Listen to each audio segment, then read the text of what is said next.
NB Newsৰ CMD Nripen দাসলৈ সমাজ হিতৈষী বঁটা অসম ৰাজ্যিক সাংবাদিক সন্থাই CMD নৃপেন দাসলৈ আগবঢ়াইছে এই বঁটা সমাজ জীৱনলৈ আগবঢ়োৱা অৱদানৰ বাবে এই বঁটা আগবঢ়োৱা হৈছে সন্থাৰ তেজপুৰত চলি থকা মধ্যকালীন অধিৱেশনতে প্ৰদান কৰা হ'ব এই সন্মান কাৱৈমাৰী দুদিনীয়া কাৰ্যসূচীৰে চলি আছে সন্থাৰ অধিৱেশনখনতে 5 গৰাকী বিশিষ্ট ব্যক্তিলৈ আগবঢ়োৱা হ'ব এই বিশেষ বঁটা আজিৰ অধিৱেশনৰ অন্তিম দিনৰ কাৰ্যসূচীত প্ৰদান কৰা হ'ব এই বঁটাটি এই মুহূৰ্তত আমি পুনপটীয়া সম্প্ৰচাৰত যাব বিচাৰিছো তেজপুৰলৈ উপস্থিত আছে আমাৰ সতীৰ্থ বাহাৰুল ইছলাম আপোনাৰ ওচৰলৈ আহিছো সমগ্ৰ কথাখিনি জানিবৰ বাবে হয় মনমে নিশ্চিতভাৱে অসমৰ অন্যতম সাংবাদিক সংগঠন অসম ৰাজ্যিক সাংবাদিক সন্থাৰ যি মধ্যকালীন অধিৱেশন হে অধিৱেশন দুদিনীয়া কাৰ্যসূচী অনুষ্ঠিত হৈছে বীৰ বীৰংগনাৰ যি জন্মভূমি শোণিতপুৰৰ কাৱৈমাৰীত অনুষ্ঠিত হৈছে আৰু আজি দ্বিতীয়টো দিন আৰু দ্বিতীয় দিনৰ যি কাৰ্যসূচী সেয়া কাৰ্যসূচীৰ মধ্যে পুৱা ভাগৰ পৰা আৰম্ভ হৈছে আৰু যি পুৱাৰ যি কাৰ্যসূচী আছিল ইতিমধ্যে পতাকা উত্তোলন সম্পন্ন হৈছে সমান্তৰাল হিচাপে স্মৃতি অৰ্পণ কাৰ্যসূচী সম্পন্ন হৈছে সমান্তৰাল হিচাপে যি কণ ছাত্ৰ ছাত্ৰীৰ মাজত যি চিত্ৰাংকন প্ৰতিযোগিতা ইতিমধ্যে চিত্ৰাংকন প্ৰতিযোগিতা চলি আছে কেমেৰাখন পবিত্ৰই দেখুৱাই আছে যিসকল উদ্যোক্তা আছে সেই উদ্যোক্তাসকল মই কথা পতাৰ পূৰ্বে মই দেখুৱাম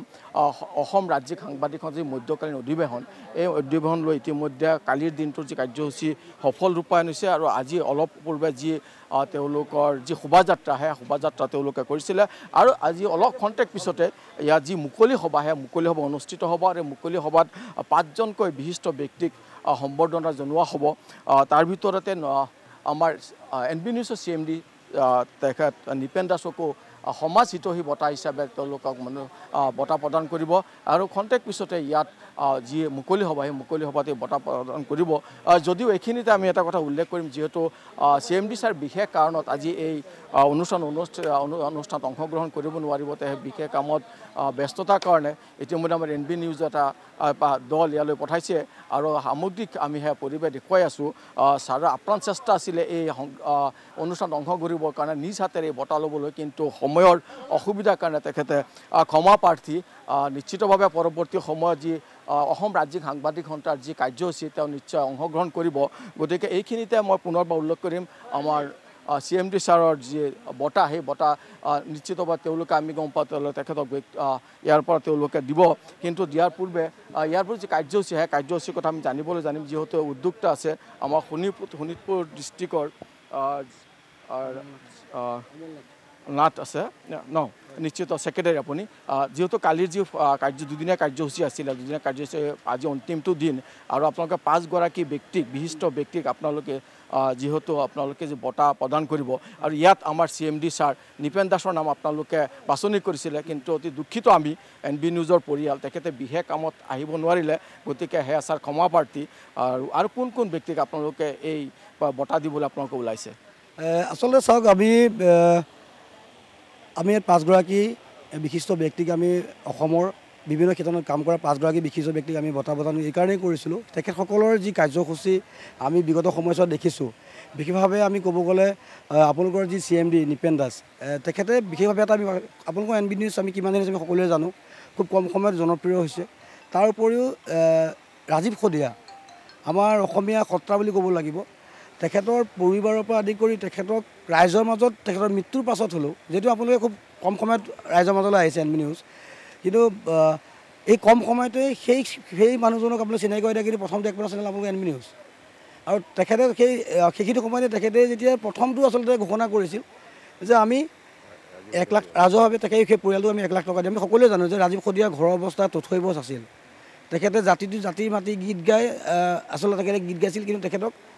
আমাৰ অসমৰ টেলিভিশ্যন চেনেল যিধৰণে আগুৱাই নিবলৈ আছিল বা অসমীয়া যিধৰণে ল'বলৈ আছিল তেখেতক সেইখিনি সময়ত আচলতে মানুহৰ মাজত নিয়াত কিছু হ'লেও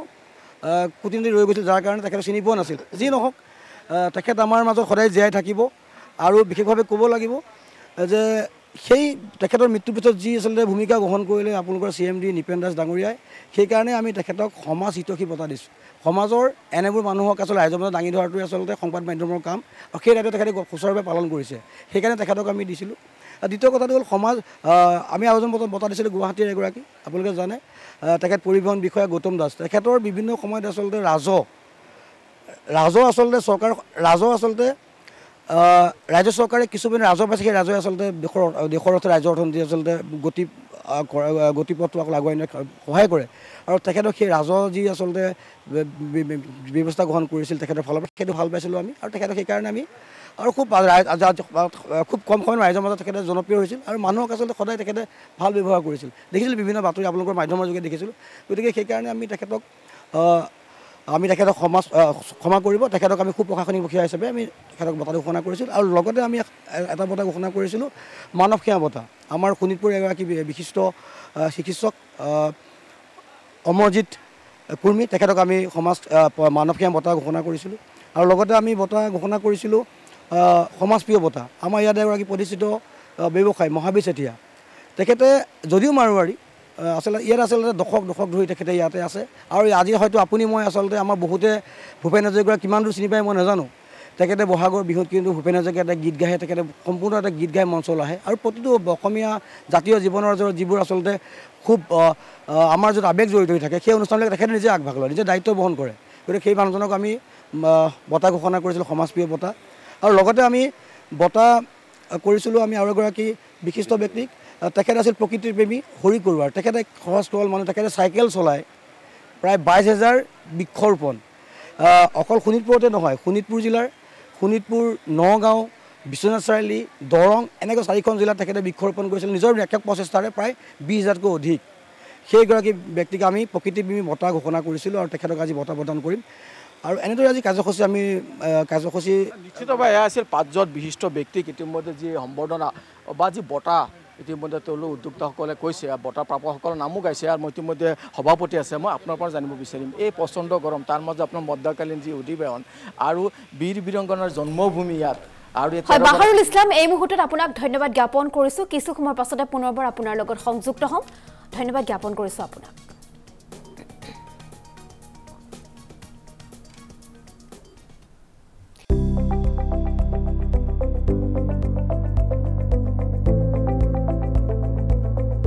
NB নিউজ, সহজ সৰল ভাষাত নৱভাৰতৰ কথা।